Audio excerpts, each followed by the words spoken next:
Français parlent aux Français. L'honneur, le bon sens, l'intérêt supérieur de la patrie commande à tous les Français libres de continuer le combat. Für richtig hältst. Ob du glaubst, dass ich fleißig gewesen bin, dass ich gearbeitet habe, dass ich mich in diesen Jahren für dich eingesetzt habe.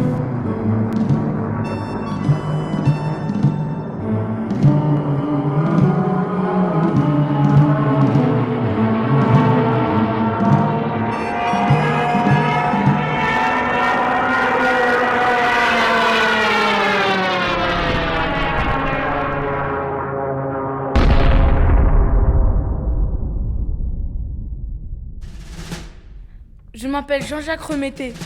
Je suis né en 1922 en Alsace. En janvier 1943, les Allemands m'ont forcé à rejoindre leur armée. On nous a appelés les malgré nous. 100 000 Alsaciens, 30 000 Mosellans, 10 000 Luxembourgeois ont été enrôlés de force dans l'armée allemande. À la fin de la guerre, on comptait 40 000 morts ou disparus, dont une majorité dans les camps de prisonniers soviétiques. Et pourtant, quand nous sommes rentrés, nous avons été traités comme des traîtres. Moi, j'ai passé 12 ans loin de ma famille. Des élèves de CE2 m'ont posé des questions sur mon parcours. Voici ce que je leur ai répondu. Pour quelle raison étiez-vous condamné par les Russes ?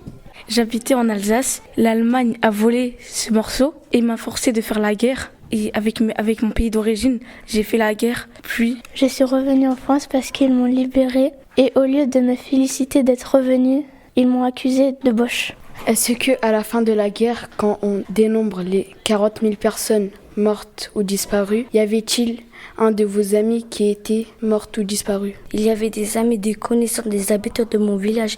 On n'avait pas le choix. Combien de temps avez-vous passé dans ce camp ? J'ai passé 10 ans dans un camp en URSS, puis j'ai été condamné à 15 ans de travaux forcés dans les goulags soviétiques. Pendant 12 ans, ma famille ne savait pas si j'étais vivant, jusqu'à être libéré en 1955. Combien de temps as-tu été emprisonné ? J'ai été emprisonné pendant 12 ans. Ma famille ne savait même pas si j'étais vivant et j'étais condamné à 15 ans de travaux forcés. Quand je suis revenue, on m'a traité de boche, on m'a dit que j'étais un traître. Pourquoi avez-vous été considéré comme un traître ? J'étais capturé par l'armée allemande et été dedans. J'ai été forcé à travailler pour l'armée allemande et capturé par les Russes à la bataille de l'Est. J'ai été interné dans l'Union soviétique. Pourquoi êtes-vous victime des nazis et des Russes ? J'ai d'abord été victime du nazisme parce que j'ai intégré l'armée allemande de force où j'ai dû me battre contre la France et j'ai été victime du stalinisme.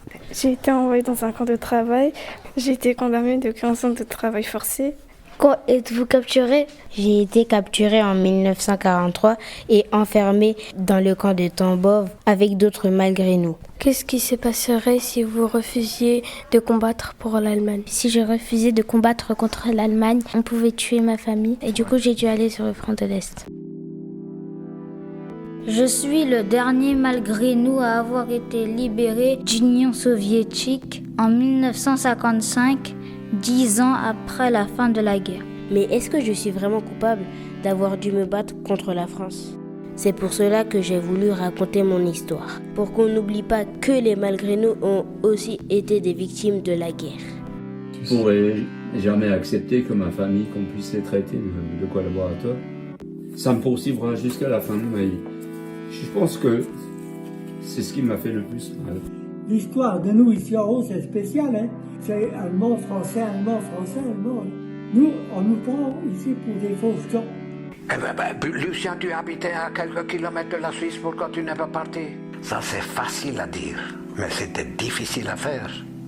Du moment que ce décret était sorti, les frontières étaient hermétiquement fermées. Il y en a qui sont parvenus quand même à passer. Mais s'ils sont passés, c'est les parents qui ont subi les conséquences. Les parents ont été expulsés en Silésie. Alors il fallait quand même réfléchir. J'avais 2 frères et une sœur à la maison et mes parents. Il fallait réfléchir ce qu'on fait. Et d'autres qui ont été attrapés. Alors là, c'était pas le tribunal. C'était carrément le coup de revolver dans la nuque. Après, le commandant a dit de A à F, l'expectrate. Ça veut dire dégager à gauche. Et mon ami Jean-Paul Franz était juste à côté de moi, on était au coude à coude. J'avais juste le temps de serrer la main de Jean-Paul. Il était de ma ville à moi. Et lui, il est parti en Russie. Il a été porté disparu quelques mois plus tard.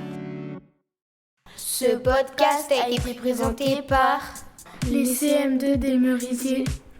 Merci pour votre écoute.